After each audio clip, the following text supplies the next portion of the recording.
Okay मेरे प्यारे बच्चों, तो अभी तक हमने पढ़ा पीरियोडिक टेबल की डेवलपमेंट कि पीरियोडिक टेबल डेवलप कैसे हुआ, पीरियोडिक टेबल में क्या क्या था। कल मैंने आपको पढ़ाया था long form of periodic table कैसे बना, ठीक, क्या उसके फीचर्स थे। ठीक है मेरे प्यारे बच्चों, आज हम उससे आगे डिस्कस करेंगे। बहुत इंपॉर्टेंट क्वेश्चन है आज का। आज का जो क्वेश्चन करवाऊंगा वो बुक्स में नहीं है बेटा, ठीक, कुछ एक चीजें हैं, कुछ एक चीजें नहीं मिलेंगी। तो एक खास करके जो आपका इफेक्टिव न्यूक्लियर चार्ज निकालना वो बुक्स में नहीं मिलता है, ठीक, वो थोड़ा ध्यान से देख लीजिएगा। तो सबसे पहले आज हम शुरू करेंगे, सबसे पहली बात हम शुरू करेंगे पीरियोडिसिटी क्या होती है। Periodicity and its cause, and its cause. तो हमारी कहानी है पीरियोडिसिटी क्या होती है और उसका कॉज क्या होता है। देखो, जब हम पीरियोडिसिटी की बात करते हैं, पीरियोडिसिटी का मतलब होता है repetition of properties, repetition of properties after regular interval, properties after a regular interval. एक रेगुलर इंटरवल के बाद प्रॉपर्टीज का बार बार रिपीट होना, ठीक, repetition of properties after a regular interval. एक रेगुलर इंटरवल के बाद प्रॉपर्टीज का दोबारा से सेम हो जाना, ऑलमोस्ट सिमिलर हो जाना, इसी को हम पीरियोडिसिटी बोलते हैं बेटा।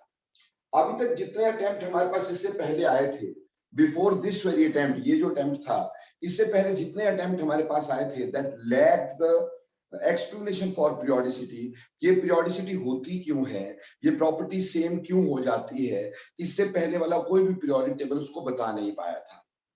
लेकिन जो मॉडर्न पीरियोडिक टेबल है, इससे इसका आंसर हमें मिल गया। देखो बेटा, पीरियोडिसिटी तो हुई कि repetition of properties after regular interval. एक रेगुलर इंटरवल के बाद प्रॉपर्टीज का लगभग सेम हो जाना, दैट इज पीरियोडिसिटी। अब इसका जब कॉज की बात करते हैं, तो बेटा इसका कॉज है similar electronic configurations in the valence shell. क्या है? Similar electronic configurations, similar electronic configurations, configurations in valence shell, in valence shell. जो वैलेंस शेल है, उस वैलेंस शेल में इलेक्ट्रॉनिक कॉन्फ़िगरेशन का सेम हो जाना। वैलेंस शेल यानी कि नोबल गैस कोर के बाद आउटर मोस्ट शेल जो होती है, उसको वैलेंस शेल बोलते हैं। जैसे देखो बेटे, अगर मैं लिथियम की बात करूं, पोटाशियम की बात करूं, lithium, sodium, potassium, rubidium, caesium and francium. ठीक है बेटा, लिथियम का जो जेड है वो कितना होता है? 3 होगा, तो इसकी कॉन्फ़िगरेशन होगी 2 पे आएगा हीलियम, पहली नोबल गैस, और फिर 2s, 2s1। ऐसे सोडियम का एटॉमिक नंबर होगा 11, 11 का मतलब 10 पर आई नियोन, 10 पे नियोन, फिर 3s1। पोटाशियम का इसी तरह से 19, ठीक, जिसमें 18 पे आती है आपके पास आर्गन, और फिर 4s1। ठीक है बच्चे, इसी तरह से आगे हम देखेंगे रुबीडियम का 37, ठीक, यहां पे आ जाएगा हमारे पास क्या आएगा? क्रिप्टॉन 36 पे 5s1। इसी तरह सीजियम का 6s1, ठीक, जीनोन 6s1, दैट इज 54। ठीक है जी, और उसके बाद फ्रांसियम का रेडोन के बाद आएगा, ठीक, रेडोन 86 और 7s1। तो आप क्या देख रहे हैं? आप देख रहे हैं इन सबकी लास्ट शेल में, last shell is valence shell, सबकी वैलेंस शेल s है, यानी सभी में last electron s subshell में जा रहा है और एक एक ही जा रहा है। तो इसकी वैलेंस शेल की कॉन्फ़िगरेशन लगभग सिमिलर है, ठीक, सभी में last electron is moving into s, ठीक, और एक इलेक्ट्रॉन है, तो ऑब्वियसली इनकी प्रॉपर्टीज जो होंगी वो लगभग सिमिलर होंगी। Similarly, if you talk about halogens, halogen में आएगा फ्लोरीन, क्लोरीन, ब्रोमीन, आयोडीन। तो फ्लोरीन की वैलेंस शेल कॉन्फ़िगरेशन होती है 2s2 2p5, ऑब्वियसली इससे पहले नोबल गैस। और क्लोरीन की होती है 3s2 3p5, ब्रोमीन की होती है 4s2 4p5, और आयोडीन की होती है 5s2 5p5। तो आप क्या देख रहे हैं, इसके वैलेंस शेल में, यानी s और p दोनों मिला के वैलेंस शेल में, यहां पे 7 इलेक्ट्रॉन्स हैं, तो यहां पे भी 7 इलेक्ट्रॉन्स हैं, यहां पे भी 7 इलेक्ट्रॉन्स हैं, और यहां पे भी 7 इलेक्ट्रॉन्स हैं, और last electron is moving in p। तो सभी जगह पे वैलेंस शेल की कॉन्फ़िगरेशन सेम होगी, और that is the cause of repetition of properties की फ्लोरीन की तरह क्लोरीन की प्रॉपर्टी क्यों है, क्योंकि इसकी वैलेंस शेल की कॉन्फ़िगरेशन सिमिलर है। वैसे क्लोरीन से ब्रोमीन की प्रॉपर्टी सेम क्यों है, क्योंकि इसकी वैलेंस शेल की कॉन्फ़िगरेशन सेम है। ब्रोमीन से आयोडीन की बात करें, अगेन वैलेंस शेल की कॉन्फ़िगरेशन सेम है। क्योंकि वैलेंस शेल की कॉन्फ़िगरेशन सेम है, इस वजह से हमारी प्रॉपर्टीज जो है वो सिमिलर है। बोलो बेटा, पीरियोडिसिटी एंड इट्स कॉज समझ में आया कि नहीं आ गया? जल्दी यस और नो करना है, बहुत जल्दी, टाइम नहीं है मेरे पास इतना। यस जल्दी बोलिएगा। Okay, so this was cause. देखो बेटा, मैं बार बार रिक्वेस्ट करता हूं, नहीं आए तो पूछ लो, और अगर आ गया तो यस जरूर लिखो, नहीं तो बेटा पता नहीं चलता है, फिर आप बोलोगे सर समझ नहीं आया। तो पीरियोडिसिटी होती है repetition of properties after regular interval, और इसका कॉज होता है similar electronic configuration in the valence shell. इस वजह से इसकी प्रॉपर्टीज हमेशा सेम होती हैं। So this is periodicity and its cause. And हमारा जो पीरियोडिक टेबल अब बना है वो एटॉमिक नंबर्स पे डिपेंड है, और एटॉमिक नंबर से हमें कॉन्फ़िगरेशन मिल जाती है, तो हम कॉज ऑफ सिमिलर प्रॉपर्टीज भी एक्सप्लेन कर पाते हैं by this modern periodic table. Clear जी? सो हैलोजेंस वाला पार्ट अभी मतलब करना। हाँ जी, हेलोजन में बेटा देखो 2s और 2p में इलेक्ट्रॉन जा रहे हैं, सभी में 7 इलेक्ट्रॉन है, सभी का लास्ट इलेक्ट्रॉन p में है, तो क्या दिक्कत है इसमें? नहीं सर, मैं बोल रही हूँ इसका भी रब मत करना है इस वाले पार्ट को। तो अब अगला टॉपिक हम पकड़ेंगे बेटा जी, let me study further. Now this is an important topic, ये बुक में नहीं दिया होता है। हम डिस्कस कर रहे हैं effective nuclear charge. Effective nuclear charge, so we will be discussing effective nuclear charge. Now effective nuclear charge यानी ये होता क्या है? What do you mean by effective nuclear charge? देखो बेटा, ये न्यूक्लियस है, ये मान लो उसकी फर्स्ट शेल है, ये मान लो उसकी सेकंड शेल है, और ये उसकी थर्ड शेल है, एंड सो एंड फोर्थ, यहाँ पे कई सारी शेल्स हो सकती हैं। अब पहली शेल में मान लेते हैं 2 इलेक्ट्रॉन्स हैं, सेकंड शेल में 8 इलेक्ट्रॉन होते हैं, 1 2 3 4 5 6 7 8। ठीक, अगली शेल में बेटे मान लो 1 इलेक्ट्रॉन है, मान लो। अब एक होता है न्यूक्लियस का चार्ज। जब हम न्यूक्लियर चार्ज की बात करते हैं, nuclear charge that is charge of nucleus, वो किससे मिलेगा हमारे को? बेटा न्यूक्लियस के अंदर क्या होते हैं? न्यूक्लियस के अंदर होते हैं प्रोटॉन। तो जितने प्रोटॉन होंगे, हर प्रोटॉन पे +1, यानी उतना ही न्यूक्लियस का चार्ज होगा। तो न्यूक्लियस का charge is equal to the number of protons, जितने प्रोटॉन उसके अंदर पाए जाते हैं। और नंबर ऑफ प्रोटॉन जो होते हैं उसको एटॉमिक नंबर बोला जाता है, नंबर ऑफ प्रोटॉन्स को एटॉमिक नंबर बोला जाता है। और इसीलिए हम जो न्यूक्लियर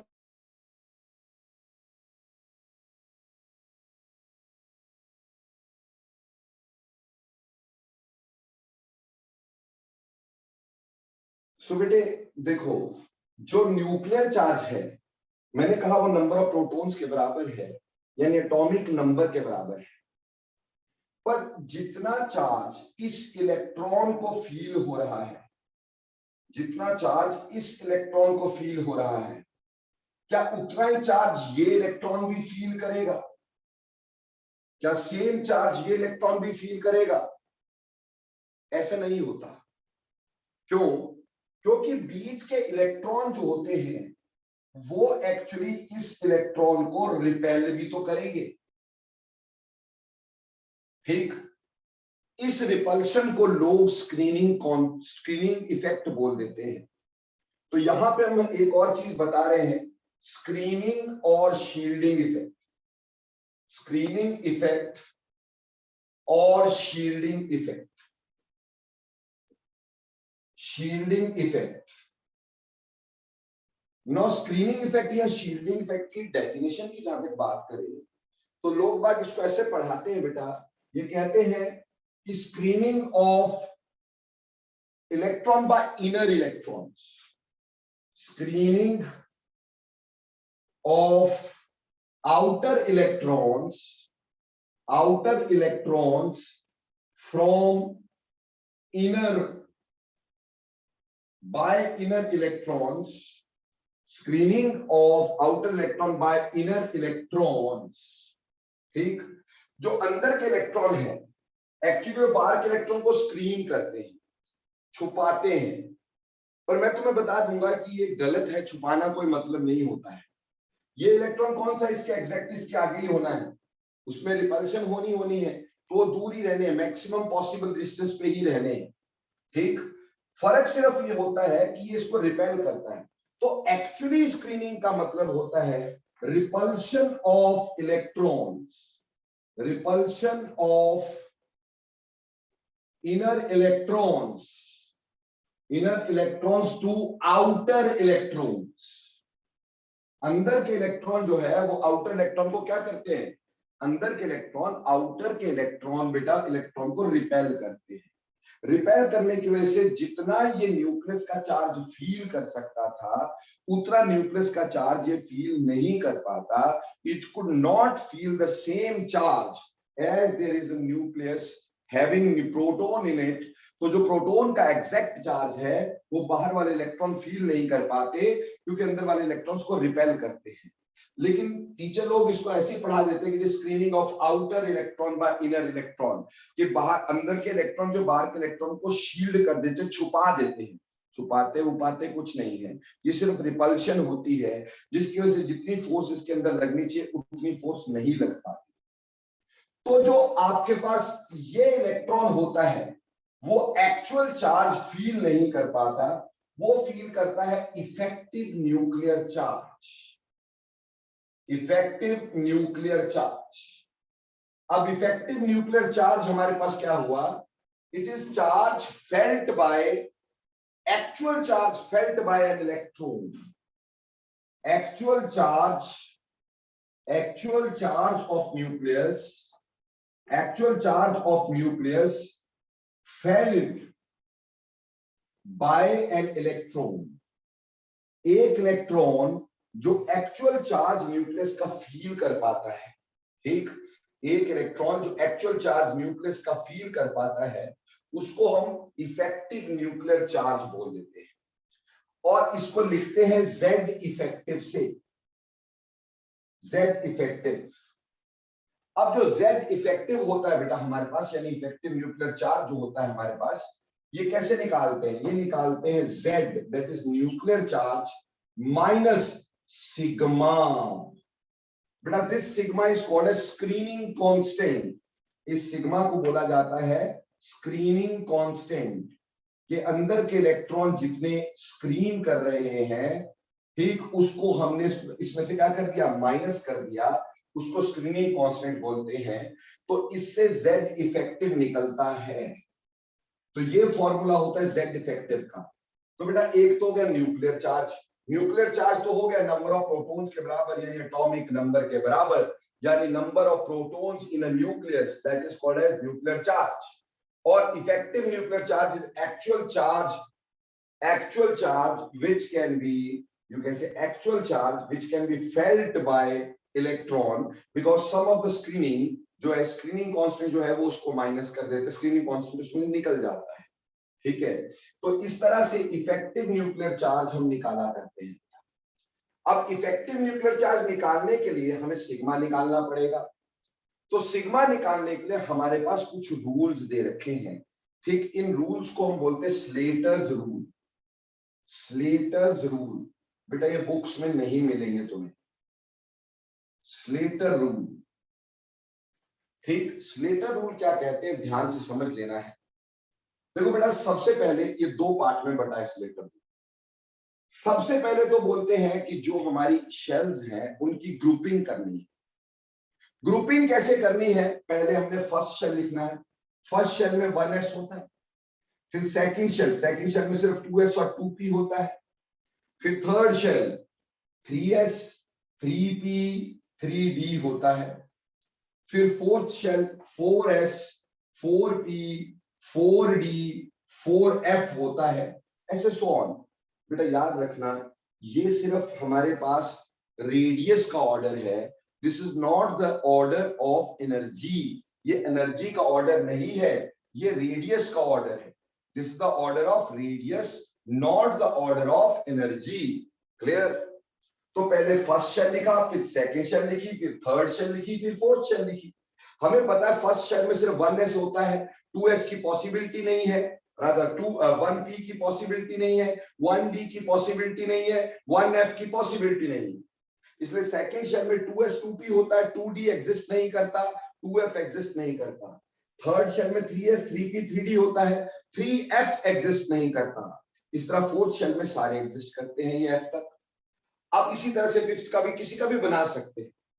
अब हम क्या करेंगे, इनमें से शेल के अंदर s और p का ग्रुप अलग बनाएंगे, ठीक, और d और f का ग्रुप अलग बनाएंगे जहां df है। जैसे यहां तो हमारे पास सिर्फ SC है तो एक ही ग्रुप बना, S और P का तो वैसे ही सेम ग्रुप बनना है, ये दूसरा ग्रुप बना। तीसरा ग्रुप यहां SPD तीनों है, तो S और P का ग्रुप अलग बनाओगे, D का ग्रुप अलग बनाओगे। S और P का ग्रुप अलग से बनाओगे, D का ग्रुप अलग से बनाओगे। यहां पे S और P का अलग और D और F का अलग बनेगा। ऐसे ग्रुपिंग हम कर लेंगे, ऐसे हम ग्रुपिंग कर लेंगे। अब हम इलेक्ट्रॉनिक कॉन्फ़िगरेशन लिखेंगे। जैसे मान लो हमें क्वेश्चन कुछ इस तरह से दिया है, प्लीज क्वेश्चन देखिएगा। हमें बोला find the effective nuclear charge, the effective nuclear charge, find the effective nuclear charge of 4s electron, 3d electron, 2p electron and 1s electron in zinc। Zinc के अंदर जो भी इलेक्ट्रॉन्स है उसमें 4s पे कितना न्यूक्लियर चार्ज लगेगा, 3d electron पे कितना न्यूक्लियर चार्ज लगेगा, 2p इलेक्ट्रॉन पे कितना न्यूक्लियर चार्ज लगेगा। ठीक, इस तरह से करके हमसे ये क्वेश्चन पूछ लिया गया है। एक बोला 4s पे, दूसरा बोला 3d इलेक्ट्रॉन पे, और तीसरा बोला हमारे पास 2p इलेक्ट्रॉन पे, ठीक, और चौथा बोला 1s इलेक्ट्रॉन पे। हमें Z निकालना है, Z इफेक्टिव निकालना है फॉर इन जिंक। किसके लिए? जिंक के लिए। ठीक, इन जिंक। ठीक, calculate the effective nuclear charge of this in zinc. अब सबसे पहली बात तो हम जिंक की इलेक्ट्रॉनिक कॉन्फ़िगरेशन लिखेंगे। जिंक का Z जो होता है यानी न्यूक्लियर चार्ज होता है 30। तो ये तो पता चल गया कि ये 30 है। अब इसकी कॉन्फ़िगरेशन लिखेंगे तो 1s2 2s2 2p6 3s2 3p6 4s2 and 3d10। ये कॉन्फ़िगरेशन जिंक की होती है। 30 इलेक्ट्रॉन भरने थे, हमने भर दिए, 2 1s में, फिर 2 2s में, फिर 6 2p में। ठीक, 2 2 4 2 6 और 2 8 और 6, 2 2 4 और 6 10 और 2 12 और 6 18 और 2 20 और 3 10 30। यानी 30 इलेक्ट्रॉन भरने थे। ऐसे कॉन्फ़िगरेशन जिंक की हम लिखते हैं। तो इलेक्ट्रॉनिक कॉन्फ़िगरेशन तो मैं सिखा दी हुई है। अब इस इलेक्ट्रॉनिक कॉन्फ़िगरेशन को इन ग्रुप्स में भरना है। यहां पे देखिए 1s में कितने इलेक्ट्रॉन है? 2। तो लो जी 1s में 2। 2s में कितने इलेक्ट्रॉन है? 2। 2p में कितने इलेक्ट्रॉन है? 6। 3s में कितने इलेक्ट्रॉन है? 2। 3p में कितने इलेक्ट्रॉन है? 6। 3d में कितने हैं? 10। 4s में कितने हैं? 2। अब ग्रुप के अंदर हमने ये इलेक्ट्रॉन भर दिए जो कि इलेक्ट्रॉनिक कॉन्फ़िगरेशन में लिखे गए थे। वो ग्रुप के अंदर हमने इलेक्ट्रॉन्स भर दिए हैं।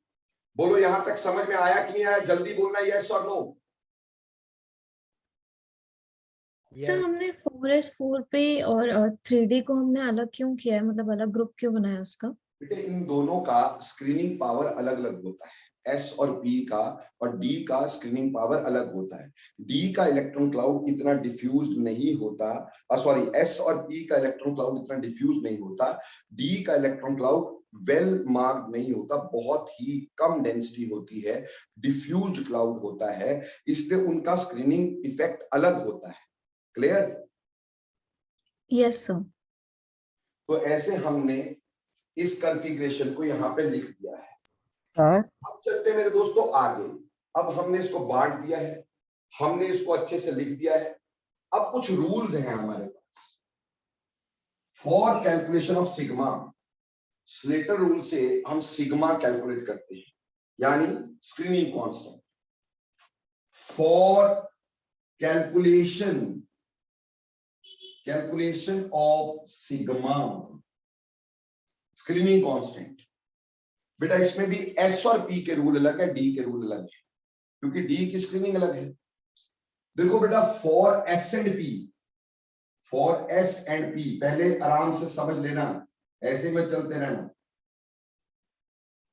सेम ग्रुप के इलेक्ट्रॉन जो होते हैं, सेम ग्रुप के electron contributes 0.35 towards screening constant. Electrons of same group, contributes 0.35 towards sigma. जो सेम ग्रुप के इलेक्ट्रॉन होते हैं वो 0.35 कंट्रीब्यूट करेंगे। दूसरी बात, जो n-1 शेल के इलेक्ट्रॉन होते हैं, वेयर n इज जिस ग्रुप का आप इफेक्टिव न्यूक्लियर चार्ज जिस इलेक्ट्रॉन पर निकाल रहे जा रहे हैं उसका क्वांटम नंबर में से 1 माइनस कर दो, उसके क्वांटम नंबर में से 1 माइनस कर दो। आगे करके दिखाऊंगा तो समझ में आ जाएगा। n-1 shell electron contributes 0.85 towards sigma।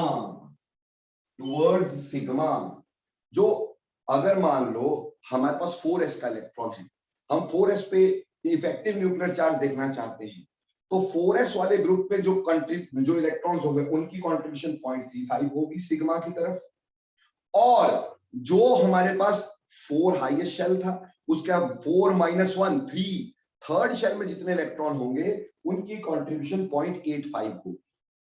और जो बाकी बचे हैं रेस्ट कंट्रीब्यूट्स 1 टुवर्ड्स सिग्मा। ठीक, अब समझना इसको, इस पॉइंट को समझने की कोशिश करना है। अब हमें 4s में इफेक्टिव न्यूक्लियर चार्ज निकालना है जिंक में। तो 4s में कितने इलेक्ट्रॉन है बेटा? बोलो यहां पर, how many electrons are there in 4s? 4s में 2 इलेक्ट्रॉन्स हैं। एक वो है जिस पे इफेक्टिव न्यूक्लियर चार्ज निकालना है, उसको बोलेंगे टेस्ट इलेक्ट्रॉन। जिसके ऊपर इफेक्टिव न्यूक्लियर चार्ज निकालना होता है वो टेस्ट इलेक्ट्रॉन होता है। हमें 4s के इलेक्ट्रॉन पे निकालना है, तो 4s में 2 थे, उसमें से एक जिस पे निकालना है वो टेस्ट इलेक्ट्रॉन हो गया। बचे कितने? 4s में कितने बचे? 2 थे ना, एक टेस्ट इलेक्ट्रॉन है, बाकी कितने बचे? सर 1 1 ही बचा। तो सेम शेल में यानी सेम ग्रुप में एक इलेक्ट्रॉन बचा, सेम ग्रुप में एक इलेक्ट्रॉन बचा। तो जब मैं इसका सिग्मा कैलकुलेट करूंगा तो सेम ग्रुप में कितने इलेक्ट्रॉन बचे? 1। और सेम ग्रुप की कंट्रीब्यूशन कितनी थी? 0.35। ये सेम ग्रुप की हो गई। ठीक, 4s में 2 इलेक्ट्रॉन थे, एक टेस्ट इलेक्ट्रॉन था जिसको हमने निकालना था, और बचे कितने? 2 में से एक ले लिया, एक बचा, तो एक की कंट्रीब्यूशन सिग्मा में 0.35 है। प्लस अब ये 4s का इलेक्ट्रॉन था, 4 - 1 क्या होगा? 3। तो 3 शेल में, थर्ड शेल में कितने हमारे पास इलेक्ट्रॉन होंगे? थर्ड शेल में देखो यहां पर कितने होंगे? 2, 6, 10, टोटल मिला के 18। तो अगर आप 4s का देख रहे थे तो 4 - 1 3, थर्ड शेल में कितने इलेक्ट्रॉन है ये देखो, 2, 6, 10, 18। इन 18 इलेक्ट्रॉन्स की जो कंट्रीब्यूशन है n-1 की कितनी थी? 0.85 प्लस जितने बाकी बचे हैं उसकी कंट्रीब्यूशन कितनी होगी? 1। बाकी जितने बचे हैं उनकी कंट्रीब्यूशन 1। तो बाकी कितने बचे भाई? 2, 2, 4 और 6, 10। तो बाकी बचे हुए 10 की कंट्रीब्यूशन 1 है। तो हमने देखा कि 4s में 2 इलेक्ट्रॉन थे, एक टेस्ट था और एक बच गया था, तो सेम शेल की कंट्रीब्यूशन 0.35 होती, तो 1 × 0.35। उसके बाद ये 4s था, 4 में से एक माइनस करोगे 3 आएगी। तो थर्ड शेल में जितने इलेक्ट्रॉन है वो 18 है। ठीक है, 18 की कंट्रीब्यूशन 0.85, क्योंकि n-1 शेल की कंट्रीब्यूशन 0.85 होती है, और बाकी जितने बचे उसकी 1 कंट्रीब्यूशन होती है। तो इसको सॉल्व कर लिया, सॉल्व करके आया 25.65। ये सिग्मा हो गया। अब हमें निकालना था Z इफेक्टिव। हमें क्या निकालना था? Z effective. वो था Z माइनस सिग्मा। अब Z की वैल्यू जिंक के लिए कितनी होती है? 30। Z 30 और सिग्मा कितना? 25.65। कर दो माइनस, आंसर आ गया 4.35। तो जो 4s का इलेक्ट्रॉन है वो कितना न्यूक्लियर चार्ज फील करेगा? कितना इफेक्टिव न्यूक्लियर चार्ज फील करेगा? 4.35। बोलो भाई, समझ में आई कि नहीं आई? यस और नो? क्विकली बोलना, यस और नो? यस सर आपने जो बोर्ड पे करा सर उसको आप एक बार ब्रीफ में कर दोगे बस दोबारा? बेटे देखो, मैंने ये बोला कि आपको सबसे पहले देखना है कौन से इलेक्ट्रॉन पे न्यूक्लियर चार्ज निकालना है। आपको बोला 4s पे निकालना है। 4s में कितने इलेक्ट्रॉन है? 2 है। उनमें से एक टेस्ट इलेक्ट्रॉन है और एक बचा हुआ है। हमें स्क्रीनिंग किसकी देखनी है? बचे हुए की। रिपल्शन किसकी देखनी है? बचे हुए। तो 4s में से एक टेस्ट इलेक्ट्रॉन था, बचा था एक, और सेम शेल की कंट्रीब्यूशन थी 0.35। तो मैंने यहां पे 1 × 0.35 लिखा। अब मैं 4s पे निकाल रहा हूं, तो 4 - 1 दैट इज 3। तो थर्ड शेल में कितने इलेक्ट्रॉन है? 2, 6 और 10 यानी 18। तो 18 थर्ड शेल में है, तो 18 × 0.85 ये हो गया कंट्रीब्यूशन ऑफ n-1। और बाकी जितने बचे होंगे अंदर, बाकी जितने अंदर बचे होंगे उसकी कंट्रीब्यूशन 1। तो बाकी बचे 1s2, 2s2, 2p6 यानी 10 ये बचे। तो 10 की कंट्रीब्यूशन हो गई 1। इन सब को हमने ऐड किया तो कंट्रीब्यूशन टोटल आ गई सिग्मा की 25.65। और हमने Z में से, जो कि जिंक का 30 था, उसमें से सिग्मा को माइनस किया, आंसर आ गया। अभी बोलो समझ में आया यार? सर टेस्ट इलेक्ट्रॉन आप क्या बोल रहे हो, उसका क्या मीनिंग हुआ? जिस इलेक्ट्रॉन पे हमें इफेक्टिव न्यूक्लियर चार्ज निकालना है, जिस पे हमें इफेक्टिव न्यूक्लियर चार्ज निकालना है, वो टेस्ट इलेक्ट्रॉन होता है। Okay sir. सर आप, यस सर। और सर जो आपने 1 × 0.35 फिर प्लस करके, सर ये फॉर्मूला क्या है ये? ये लिखा नहीं है बेटा आराध्या। हमें टोटल जितने भी इलेक्ट्रॉन है उनकी स्क्रीनिंग निकालनी है, और यहां मैंने बताया कि अगर सेम शेल के इलेक्ट्रॉन होते हैं उसकी कंट्रीब्यूशन 0.35 होती है, n-1 शेल की कंट्रीब्यूशन 0.85 होती है और बच्चों की कंट्रीब्यूशन 1 होती है टुवर्ड्स सिग्मा। तो मैंने यहाँ जादू मंत्र नहीं किया बेटे, मैंने यहाँ यही किया कि आपके 4s में 2 इलेक्ट्रॉन थे, 2 में से एक टेस्ट इलेक्ट्रॉन है जिसको हम देख रहे हैं, बचा हुआ एक ही है, तो इसकी कंट्रीब्यूशन सिग्मा में देखनी है। तो 1 इंटू सेम शेल की कंट्रीब्यूशन 0.35 होती है, प्लस अब ये फोर्थ है तो 4 माइनस 1 कितना हो गया 3।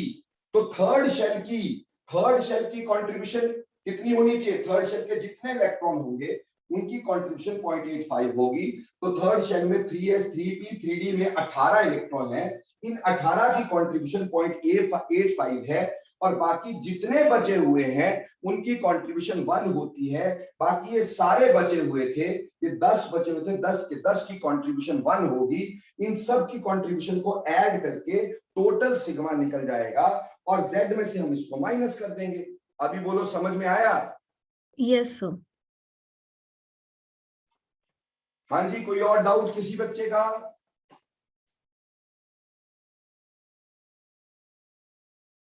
कोई और डाउट किसी बच्चे का? सर हाँ जी बेटे। सर एक्चुअली मैंने लेट ज्वाइन करी थी, तो जो आपने ये बनाना सिखाया है कि S2S वगैरह जो आंसर, सर ये सेकंड चैप्टर में करवाना सिखाया था आपने? हाँ जी बिल्कुल जनाब। Okay sir. इसी तरह से मैं आपको 2p का भी करके दिखाता हूं ताकि आपको अच्छे से क्लियर हो जाए, सारे बच्चों को क्लियर हो जाए। ठीक, अब हम बात कर रहे हैं 2p इलेक्ट्रॉन की। अब हमारा टेस्ट इलेक्ट्रॉन जो है वो कहां प्रेजेंट है बेटा, वो 2p में प्रेजेंट है। देखो बेटा, इसके आगे वाले स्क्रीनिंग नहीं करेंगे, इसके पीछे वाले स्क्रीनिंग करेंगे। ये कहां है इसका हमें कोई मतलब नहीं है, हमें इसके इस साइड वाले देखने हैं। अब सबसे पहले तो हमें यहाँ पे क्या निकालना है, हमें यहाँ पे सिग्मा निकालना है। सबसे पहले सिग्मा के लिए पहले देखेंगे सेम ग्रुप में कितने इलेक्ट्रॉन हैं। आप 2p का निकालना चाह रहे हैं स्क्रीनिंग कांस्टेंट सिग्मा, तो इस पूरे ग्रुप में कितने इलेक्ट्रॉन हैं बोलो। 2s और 2p में कितने इलेक्ट्रॉन है टोटल? 8। 8 में से एक हो गया टेस्ट इलेक्ट्रॉन, 8 में से एक हो गया टेस्ट इलेक्ट्रॉन। बाकी कितने बचे बेटा? सर 7। 7। तो 7 की कंट्रीब्यूशन देखनी है और सेम ग्रुप में है ना ये सारे के सारे। Yes sir. तो सेम ग्रुप की क्या कंट्रीब्यूशन होती है? 0.35। तो मतलब यहां पे सिग्मा निकालते हुए 7 इलेक्ट्रॉन सेम ग्रुप में बचे हैं। 8 थे, एक टेस्ट इलेक्ट्रॉन था, बाकी बचे 7 और सेम ग्रुप की कंट्रीब्यूशन 0.35 होती है। ठीक है जी, प्लस अब अगर ये 2 है तो 2 माइनस 1 कितना होगा? 1। तो फर्स्ट शेल में कितने इलेक्ट्रॉन है? सर 2। 2 और n-1 की कंट्रीब्यूशन कितनी होती है? 0.85। तो यहां पे आ गया 2 इंटू 0.85। ठीक है जी, ये टोटल सिग्मा निकल गया। अब उसके अंदर तो कुछ बचा ही नहीं, अगर कुछ उसके अंदर होते तो हम उसको भी 1 से मल्टीप्लाई करते, पर उसके अंदर कुछ बचा ही नहीं है। तो ऑटोमेटिकली यहां कंट्रीब्यूशन हमारे पास 2 इंटू 85 प्लस 7 इंटू 0.35 आ गया। इससे सिग्मा निकाल लो। जब इससे सिग्मा निकाल लिया तो Z इफेक्टिव जब निकालेंगे, क्योंकि जिंक दिया हुआ है, जिंक का Z 30 है, माइनस ऊपर सिग्मा निकाला और यहां पुट किया, Z इफेक्टिव आ गया। अभी बोलो समझ में आया कि नहीं आया? सर जो आगे वाला है वो पर्सन क्यों नहीं दिखाएंगे? बेटे जो आगे वाले हैं वो इसको स्क्रीन थोड़ी करेंगे, छुपाए न्यूक्लियस से छुपाएंगे थोड़ी भी। Okay sir. ठीक, हमें तो ये देखना अंदर के इलेक्ट्रॉन ने बाहर के इलेक्ट्रॉन को छुपाना है ना भाई। अब इस इलेक्ट्रॉन को इसने थोड़ी छुपाया हुआ है। Yes sir. समझ में आ गई बात? तो स्क्रीनिंग कांस्टेंट में ये कंट्रीब्यूट नहीं करते, इसके पीछे वाले कंट्रीब्यूट करते हैं। बोलो भाई, बात क्लियर हुई कि नहीं हुई? जल्दी बोलना यस और नो। जयदित्या बेटा clear? Yes sir. Okay. S और P और जैसे एस और पी और डी और एफ, इनकी सेम ग्रुपिंग हम क्यों करते हैं? जैसे आपने पहले बताया था कि 3D करवाया को बेटा, हमने अलग DF किया है। करवाया नहीं, तभी तो अभी तो मैंने सिर्फ एस और पी करवाया है ना। पहले वो समझ में आ जाए तो फिर डी भी आएगा ना बेटा, है ना। नहीं सर, जो आपने ग्रुप बनाया ना उसका मैं वो पूछ रही हूँ, जो आपने 3S 3P का ग्रुप बनाया, फिर 3D हाँ, किया, उसका अलग ग्रुप बनाया, तो इसमें सर मैं ये पूछ रही हूँ कि 4D 4F ऐसे हमने इनको इकट्ठे क्यों किया है? 4S 4P से क्यों डिफरेंट करो? बेटे मैंने बताया नहीं था आराध्या आपको ये बात, अभी आपको बताया नहीं, आपने पहले भी पूछा ना मेरे से कि 2P सर पी और एस को और डी और एफ को अलग क्यों किया, तो मैंने तुम्हें बताया इनकी स्क्रीनिंग की तरफ जो वैल्यू है वो अलग अलग है, क्योंकि डी और एफ का इलेक्ट्रॉन क्लाउड इतना वेल मार्क्ड नहीं होता जितना कि एस और पी का होता है, बताया था ना बेटा ये बात। Yes sir.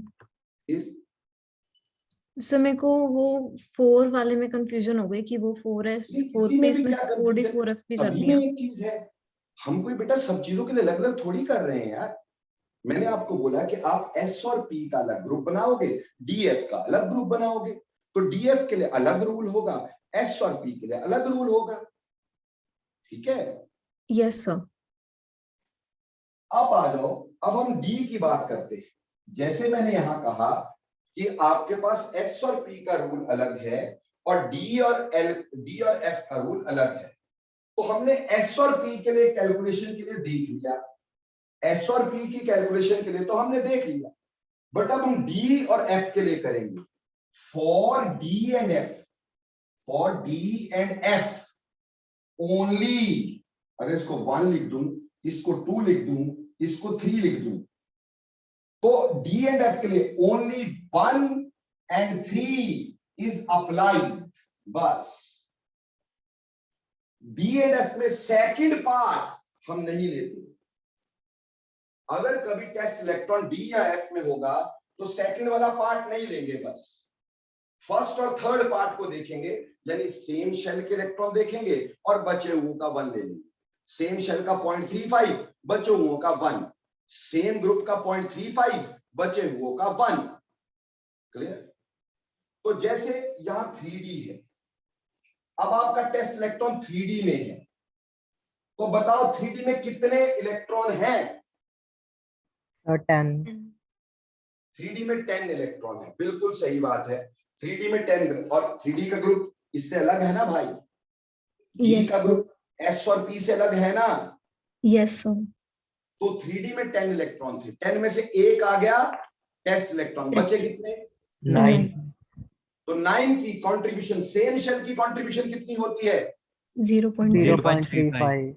तो यहां पे आ गया sigma is equal to 9 into 0.35 plus, अब इसमें सेकंड रूल तो है ही नहीं, इसमें सेकंड रूल तो है ही नहीं, बाकी जितने बचे अंदर के उनका 1, तो बाकी अंदर के कितने बचे? 6, 2 8 और 6 14, 14 और 2 16, 16 और 2 18, तो बाकी बचे 18, तो 18 इंटू 1 कर देने का, यानी इसमें सेकंड पार्ट नहीं है, इसमें सीधे है सेम ग्रुप का 0.35, बचे हुओं का 1।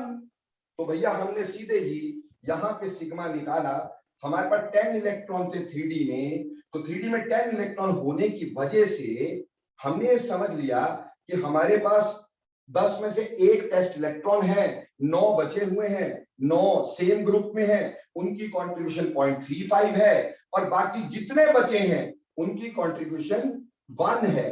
तो 9 इंटू 0.35 प्लस 18 इंटू 1, ये सिग्मा यहां से निकल जाएगा, और फिर वही Z इफेक्टिव जब निकालेंगे 30 माइनस सिग्मा, जो सिग्मा यहां से निकाला, निकालो और खत्म कर दो। बोलो समझ में आया कि नहीं, यस और नहीं? Yes yes sir.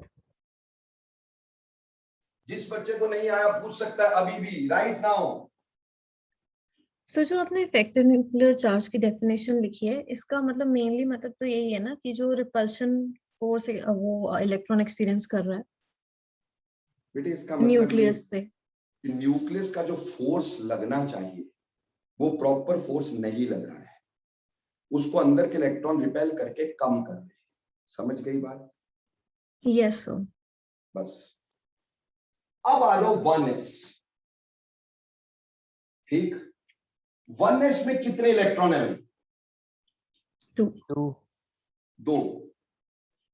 देखो बेटा 1s के इलेक्ट्रॉन के लिए सिर्फ अगर 1s हो, सिर्फ अगर 1s हो, यानी for 1s sigma is always 0.3।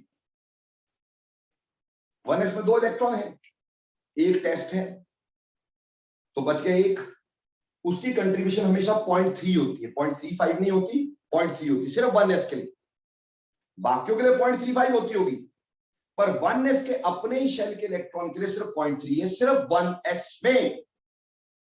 तो ऑब्वियसली इसका सिग्मा 1s में हमेशा 0.3 होगा, तो obviously Z effective 30 minus 0.3 that is 29.7, ये 1s के इलेक्ट्रॉन पे न्यूक्लियर चार्ज होगा।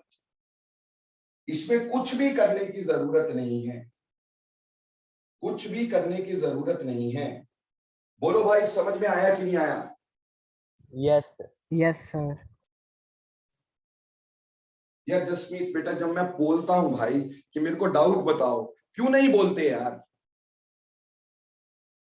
आप माइक ऑन करके क्यों नहीं बोलते हैं? ठीक, आप ही का डाउट रह जाएगा ना मेरे भाई, मेरा तो नहीं रहता है ना। फिर आप बोलोगे सर डाउट का जवाब नहीं देते। अरे कैसे, देखो बेटा एट अ टाइम मैं पढ़ा लूं या मैं चैट पे ज्यादा ध्यान दे लूं, दो में से एक कर सकता हूं।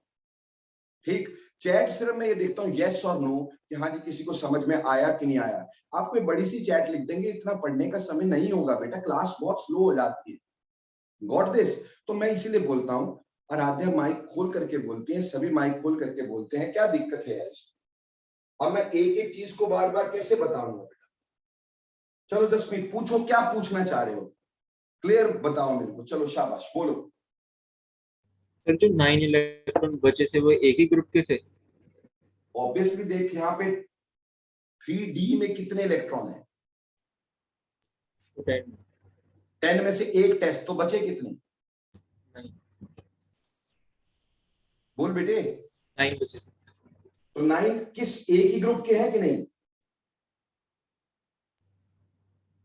तो इस तरह से हमने ये निकालना है, ठीक है जी।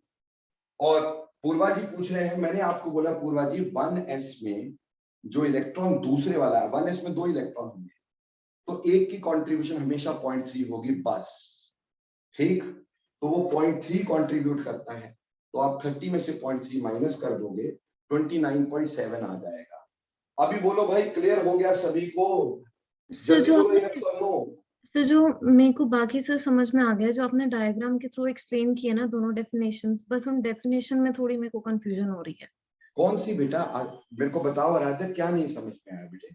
सर एक तो स्क्रीनिंग इफेक्ट की डेफिनेशन, जो मतलब ये जो दोनों आपने डायग्राम बना के एक्सप्लेन किया ना, और इफेक्टिव न्यूक्लियर का चार्ज, इसमें थोड़ी सी सब मेरे को कंफ्यूजन हो रही है। किस चीज की, ये तो बताओ क्या कंफ्यूजन हो रही है, तभी तो दूर कर पाऊंगा ना। सर जैसे इफेक्टिव न्यूक्लियर चार्ज में आपने कहा, मतलब जो डेफिनेशन है उसको तो मैंने फिर गलत इंटरप्रेट किया, कि मेरे को लगा कि वो रिपल्शन जो न्यूक्लियस से हो रही है वो है इफेक्टिव न्यूक्लियर चार्ज, बट आपने कुछ और बोला है, तो वो मेरे को सर इसमें हो रही है कंफ्यूजन।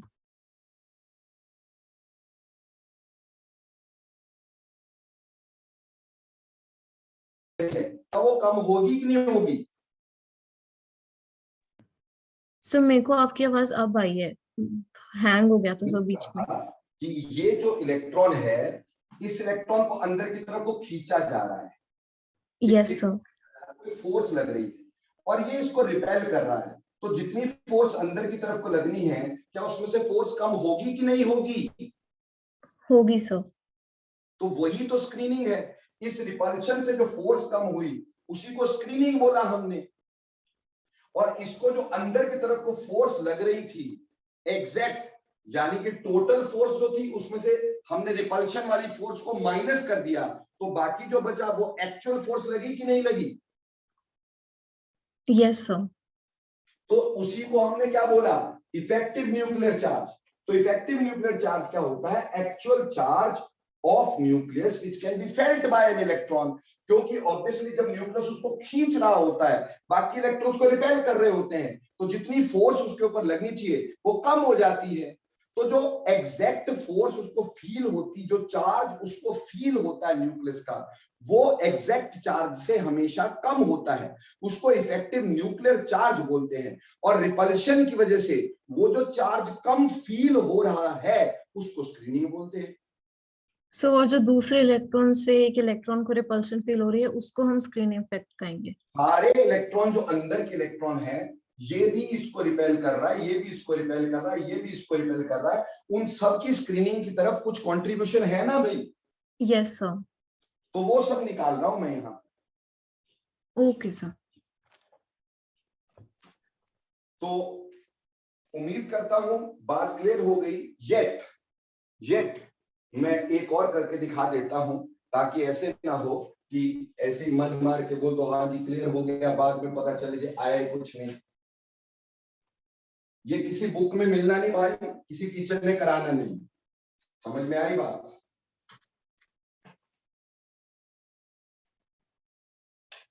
मान लो मुझे बोला है find the effective nuclear charge on 4s electron, 3d electron और 2p electron in chromium, ठीक है जी। क्रोमियम में 4s पे, 3d में और 2p इलेक्ट्रॉन पे हमें इफेक्टिव न्यूक्लियर चार्ज निकालना है। क्रोमियम जो होता है इसका Z होता है 24, Z होता है 24।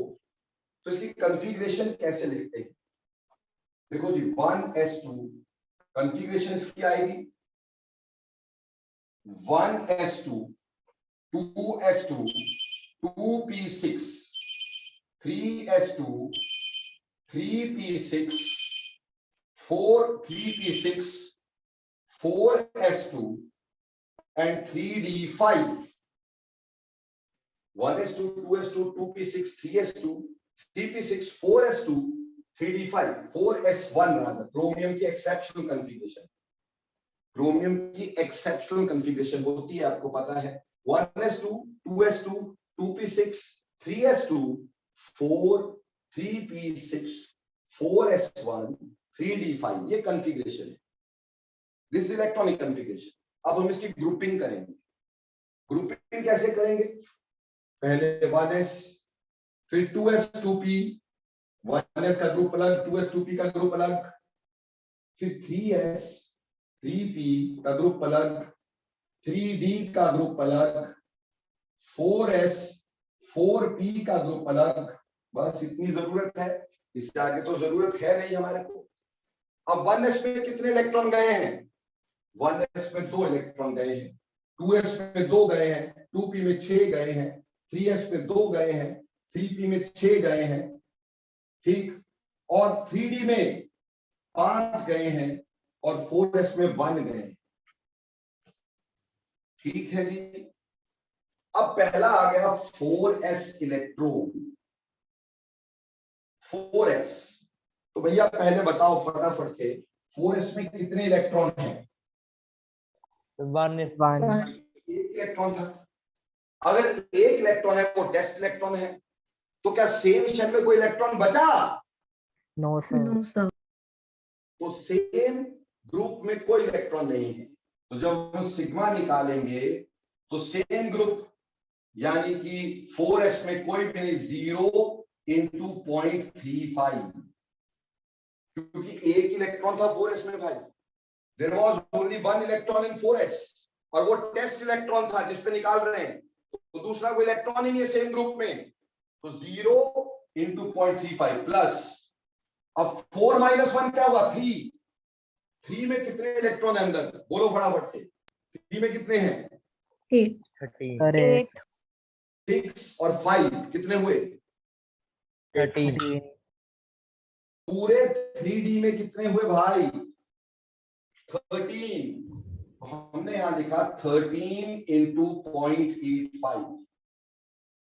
बाकी कितने बचे?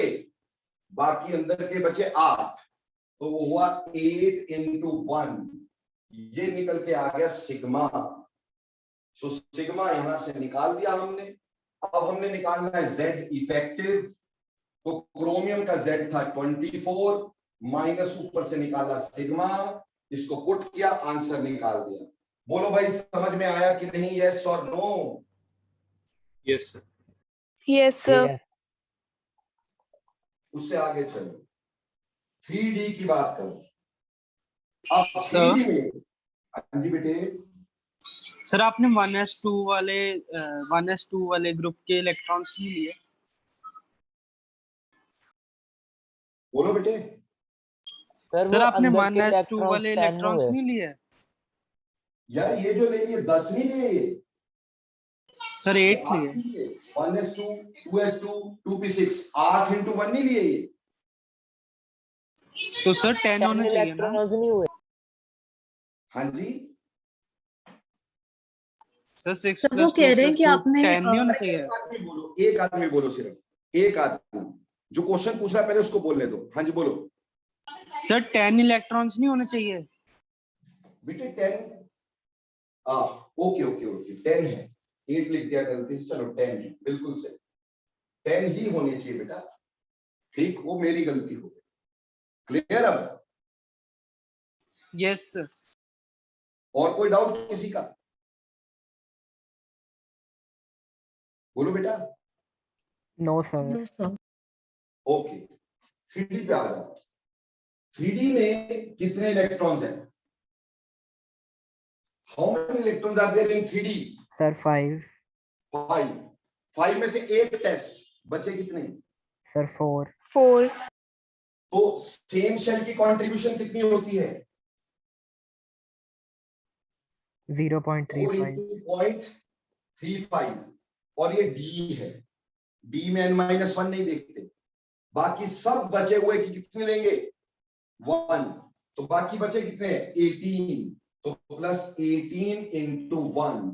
डी में n-1 का नहीं देखते, डी में सिर्फ फर्स्ट और थर्ड रूल लगता है। तो यहां से सिग्मा निकल गया, तो Z effective is 24 minus sigma, निकाल दो फटाफट से। अब बारी करते हैं 2p की। 2p में कितने इलेक्ट्रॉन है मेरे दोस्त? इस पूरे ग्रुप में कितने इलेक्ट्रॉन है? सर 8. 8। इस पूरे ग्रुप में 8 इलेक्ट्रॉन है। 8 में से एक तो आ गया, 8 में से एक तो क्या आ गया? टेस्ट। बाकी कितने बचे? 7। 7। तो इसमें सिग्मा जो आएगा वो 7 इंटू 0.35 प्लस, अब n-1, ये अगर 2 है तो 2 - 1 1, तो 1s में कितने इलेक्ट्रॉन है? 2। और n-1 की कंट्रीब्यूशन 2 इंटू 0.85। क्या अंदर कुछ बचा? नहीं बचा, तो 1 वाली कोई कंट्रीब्यूशन नहीं बची, तो ये सिग्मा आ गया। बस फिर दोबारा Z इफेक्टिव निकाल लो। बोलो भाई, अभी सभी बच्चों को समझ में आया कि नहीं आया? यस और नो क्विकली बोलने का। Yes sir. Yes sir. Yes sir. Yes, sir. Okay, तो ये था बेटा इफेक्टिव न्यूक्लियर चार्ज। आप बेटा किसी की भी कॉपी देखना बेटा प्लीज। 10% लोग होंगे जिन्होंने करवाया होगा, 10% से भी कम, कोई करवाते नहीं है, ठीक है। कई लोग क्या करते हैं, तो ये थोड़ा सा ध्यान रखने वाली बात है। अगला टॉपिक शुरू करता हूं।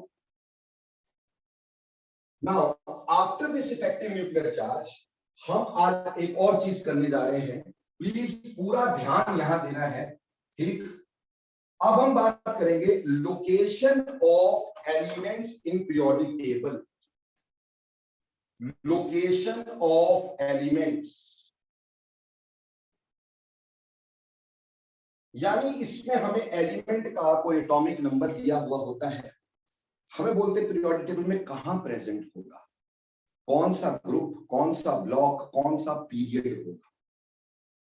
ठीक है, हमें ये लोकेट करना है, location of element in periodic table. ठीक है जी, ध्यान से देखिएगा ताकि समझ में आ सके। देखो बेटे, लोकेशन ऑफ एलिमेंट की जहां तक बात करते हैं, पहले करेंगे बिलो Z103, यानी जब हमारा एटॉमिक नंबर 103 से नीचे है तो कैसे निकालते हैं। देखो बेटे, उसमें क्या होता है, हम कॉन्फ़िगरेशन लिखेंगे। कॉन्फ़िगरेशन में जो हाईएस्ट प्रिंसिपल क्वांटम नंबर होता है, principal quantum number, highest principal quantum number बेटे, वो हमें पीरियड बताता है। That tells us about the period. Last electron जहां एंटर होता है, लास्ट इलेक्ट्रॉन जहां एंटर होता है वो हमें ब्लॉक बताता है। लास्ट इलेक्ट्रॉन जहां एंटर होता है, जैसे लास्ट इलेक्ट्रॉन एस में एंटर हुआ तो S block, last electron P में एंटर हुआ P block, last electron D में एंटर हुआ डी ब्लॉक, लास्ट इलेक्ट्रॉन अगर एफ में एंटर हुआ तो एफ ब्लॉक, ऐसे करके बताता है। अब बेटे, लास्ट इलेक्ट्रॉन हमें ब्लॉक बताता है, और बेटे ग्रुप जो होते हैं वो ब्लॉक देखने के बाद समझ में आते हैं। ग्रुप्स, अगर हमारे पास एस ब्लॉक होता है, अगर हमारे पास एस ब्लॉक होता है तो ग्रुप के लिए हम एन एस इलेक्ट्रॉन देखते हैं, एन एस इलेक्ट्रॉन देखते हैं। N highest principal quantum number होता है कि highest principal quantum number s वाले में कितने इलेक्ट्रॉन हैं। अगर एक होगा तो ग्रुप 1, दो होंगे तो ग्रुप 2। ठीक, आगे करके दिखाऊंगा मैं, पहले समझ लो। इसी तरह से अगर पी ब्लॉक का ग्रुप देखना है तो पी ब्लॉक का ग्रुप देखते हैं, n s electrons plus n p electrons plus 10, n s electrons plus n p electrons plus 10, ये होता है पी ब्लॉक का ग्रुप। कि जो हाईएस्ट प्रिंसिपल क्वांटम नंबर वाले एस में इलेक्ट्रॉन है 2 या 1 जितने भी हैं, पी में जितने इलेक्ट्रॉन है उनको ऐड करके प्लस 10 कर दो तो पी का ग्रुप आता है। डी का ग्रुप जब हम देखते हैं, डी ब्लॉक का ग्रुप जब हम देखते हैं तो हम देखते हैं n-1 d electrons plus n s electrons देखते हैं, n-1 d electrons plus n s electron देखते हैं। और बेटे एफ का कोई ग्रुप नहीं होता, क्योंकि एफ को हमने बाहर निकाल दिया मेन बॉडी से, तो ग्रुप कैसे बताएंगे उसका। ठीक, पिछले पीरियोडिक टेबल तुमने देखा था, तो F is not in the main body, तो जब वो मेन बॉडी में है ही नहीं तो उसका ग्रुप कैसे बताएंगे, हम बता ही नहीं सकते। ठीक है, अब देखो बेटा, अच्छा एक बात और बेटे, आप में से चलिए अब इसको ना यूज करके देखते हैं, ऐसे पता नहीं चले। मान लो मेरे पास Z19 है और मुझे बोला ये पीरियोडिक टेबल में कहां प्रेजेंट होगा, Z19, और मुझे पूछा है पीरियोडिक टेबल में कहां प्रेजेंट होगा Z19। देखो बेटे, Z19 को अगर देखेंगे, पहले से कॉन्फ़िगरेशन लिखनी होगी। 1 आप सीधे लिख सकते हैं, आपको पता है 18 पे आती है आर्गन, 18 पे क्या आती है, आर्गन। तो बेटा ये लोग 18 पे लिख दी आर्गोन, और उसका शुरू होता है 4s, 4s में आ गया एक इलेक्ट्रॉन। ठीक है, तो ये 18 + 1 19 हो गया कि नहीं। चलो अब इसके बारे में देखते हैं कहां प्रेजेंट होगा। देखो बेटा, इसका हाईएस्ट प्रिंसिपल क्वांटम नंबर क्या है, 4, तो ऑब्वियसली पीरियड जो होगा वो 4th होगा। हाईएस्ट प्रिंसिपल क्वांटम नंबर 4 है तो पीरियड 4th होगा। अब ब्लॉक की बात करेंगे पहले। लास्ट इलेक्ट्रॉन कहां जा रहा है, लास्ट इलेक्ट्रॉन एस में जा रहा है, एस में जा रहा है तो एस ब्लॉक होगा। और एस ब्लॉक में हम ग्रुप कैसे देखते हैं, एनएस इलेक्ट्रॉन, यानी इसमें कितने इलेक्ट्रॉन है वो देखते हैं। इसमें कितने इलेक्ट्रॉन है भाई, 1, देयरफॉर इसका ग्रुप जो होगा वो फर्स्ट ग्रुप होगा। तो इसकी पोजीशन हो गई 4th period S block group 1, ठीक है जी। ऐसे ही मान लो Z19 की जगह Z17 दे दिया है, Z17 दे दिया है, इसका ग्रुप पीरियड ब्लॉक बताना है। देखो जी, पहले इसकी कॉन्फ़िगरेशन लिखोगे, 17 से पहले वाली नोबल गैस कहां पे आती है? 10 पे, दैट इज नियोन। नियोन आता है 10 पर, ठीक, और नियोन के बाद शुरू होता है 3s। 3s में चले गए 2, 10 और 2 12, अभी बचे 5, 17 में से 12 चले गए, 5 बचे, तो वो आया 3p में 5, तो 10 + 2 + 5 कितने हो गए? 17 हो गए ना। तो Z17। अब सबसे पहले हम इसमें करेंगे पीरियड। पीरियड तो लास्ट इलेक्ट्रॉन कहां गया मेरे दोस्त? पीरियड के लिए हाईएस्ट क्वांटम नंबर, बेटा हाईएस्ट क्वांटम नंबर कितना आया? 3। तो 3 यानी पीरियड 3rd है, पीरियड 3। रही बात ब्लॉक, ब्लॉक तो इलेक्ट्रॉन लास्ट जा किसमें रहा है? लास्ट इलेक्ट्रॉन किसमें गया? पी में। So P block. therefore it is P block. Therefore it is P block. और P के लिए ग्रुप कैसे देखते हैं? NS electron, NP electron first है। NS में कितने इलेक्ट्रॉन है बेटा? 2। NP में कितने हैं? 5 + 10, टोटल मिला के 17। तो बेटा जी ये 3rd period P block 17 group का मेंबर है। बोलो भाई, समझ में आया कि नहीं आया? Yes sir. Yes, sir. अब एक और देखो, मान लो तुम्हें बोल दिया Z26, इसकी आपने प्रेडिक्शन करनी, कहां पाया जाएगा? Z26 कहां पाया जाएगा, इसकी प्रेडिक्शन आपने करनी है। कैसे करोगे? 26 से पहली नोबल गैस कहां पे आती है? आर्गन आती है सर। और आर्गन कहां पे आती है? 18 पर। 18 के बाद शुरू होता है 4s2, 18 और 2 20। उसके बाद आता है 3d। कितने इलेक्ट्रॉन भरने पड़ेंगे 3d में हमारे को? 20। बचे कितने? 6। तो 6 के 6 इलेक्ट्रॉन d में चले। अब 18 और 2 20 और 6 26। अब इसमें हाईएस्ट प्रिंसिपल क्वांटम नंबर बताओ। इन दोनों में से हाईएस्ट प्रिंसिपल क्वांटम नंबर, सबसे बड़ा नंबर 4। तो इसलिए पीरियड हो गया 4th। पीरियड हो गया 4th, ठीक है जी। ब्लॉक लास्ट इलेक्ट्रॉन कहां गया? लास्ट इलेक्ट्रॉन कहां गया? डी में, इसलिए it is D block.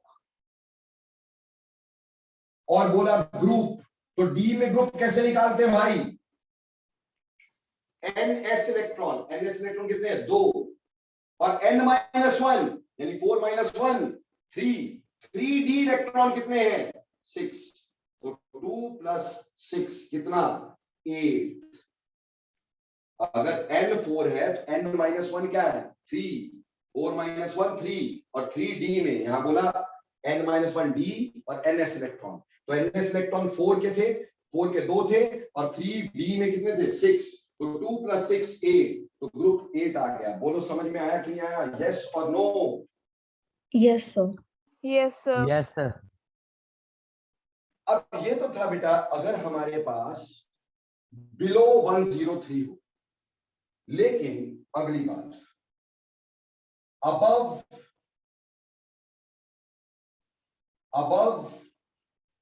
103 to above 103 to 118, 103 से लेके 118 की बात करेंगे। ऐसे केस में बेटा पीरियड ऑलरेडी पता होता है।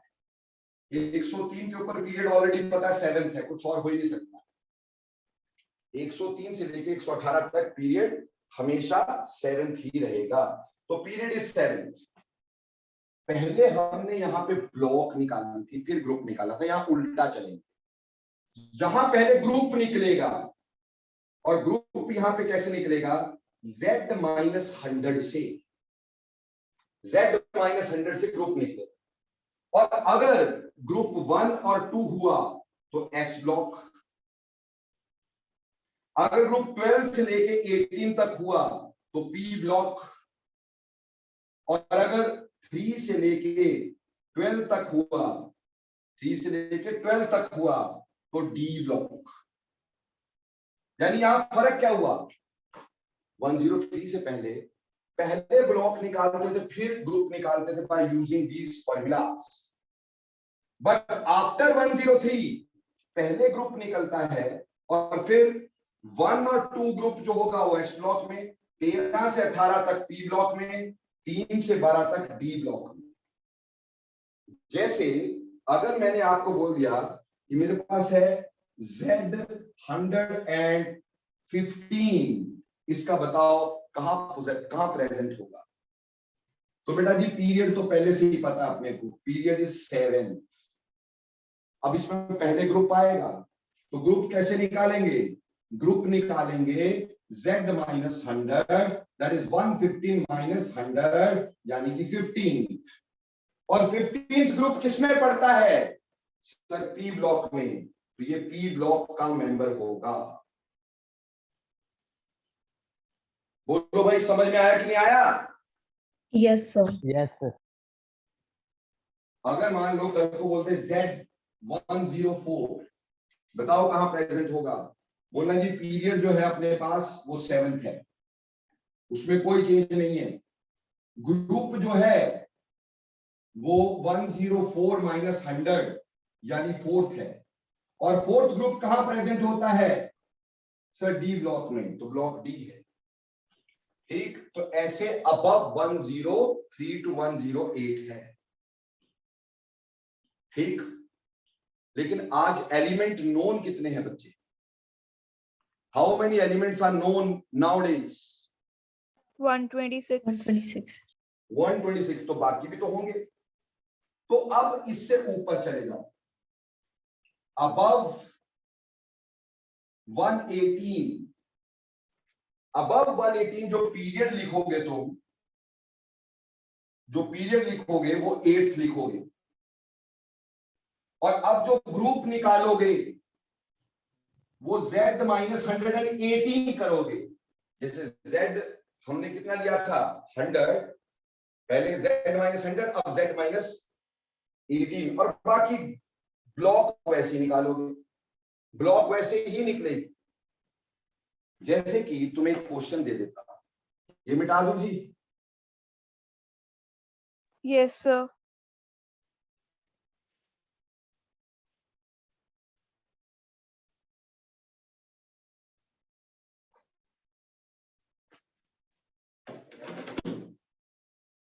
अब इसमें देखिएगा, ठीक, इस सभी में ध्यान दीजिएगा, हमें बोल दिया कि element with Z120 has recently been discovered, is recently discovered. Find its position in periodic table as well as formula of its oxide and halide.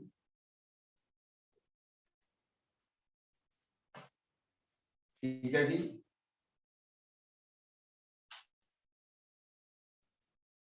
अब देखो जी, सबसे पहली बात Z 120 है तो पीरियड हमें पहले से ही मालूम है 8, इसमें कोई और आ ही नहीं सकता है। साहिब मेरे से पूछ रहे सर 7 या 8 ही क्यों, भाई इसमें कोई आ ही नहीं सकता है। 103 के बाद 7th पीरियड में ही आता है, और 118 के बाद 18th पीरियड में 8th पीरियड में ही आते हैं, उसमें कोई वे आउट नहीं, लिखना ही उसमें पड़ता है। ठीक, तो पीरियड 8th है, पक्का पक्का है। अब रही बात, हम निकालेंगे ग्रुप।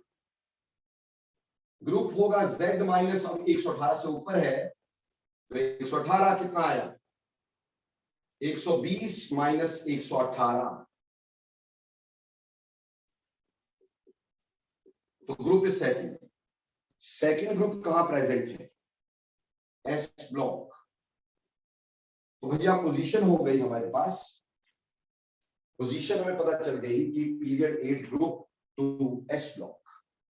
अब हम इसके ऑक्साइड का फॉर्मूला निकालेंगे। मान लो ये एलिमेंट ए है,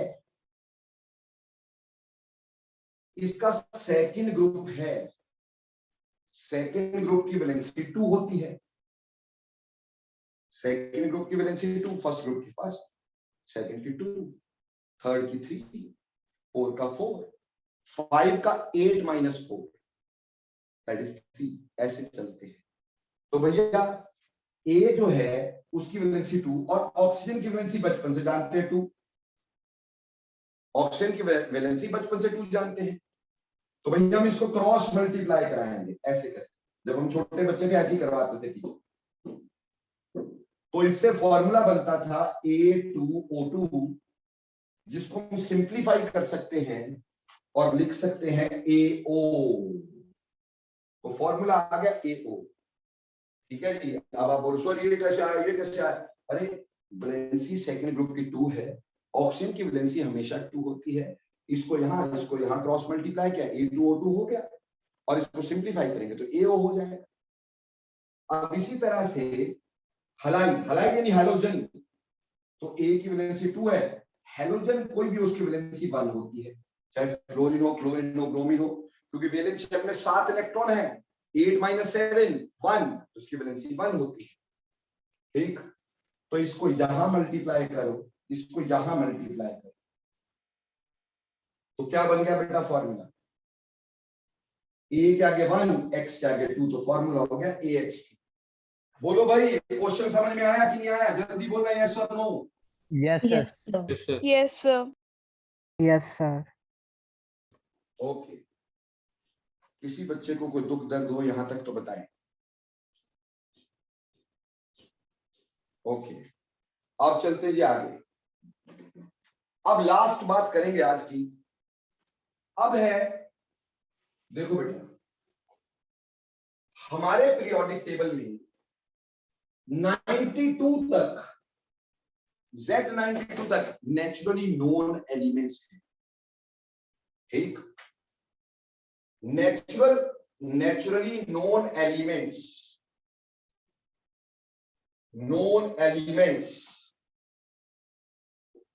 is below Z92।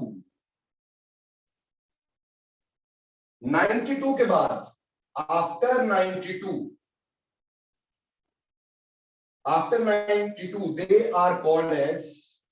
they are called as transuranic elements।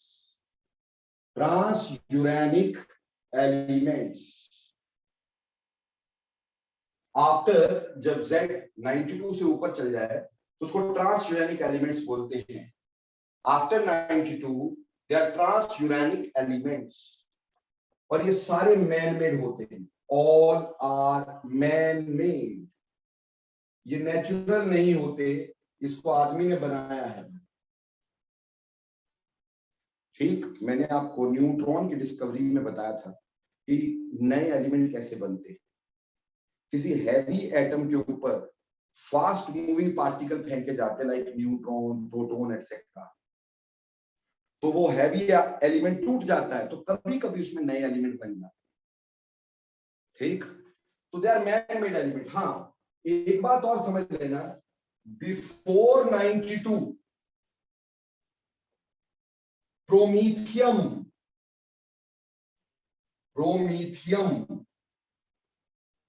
that is PM and technetium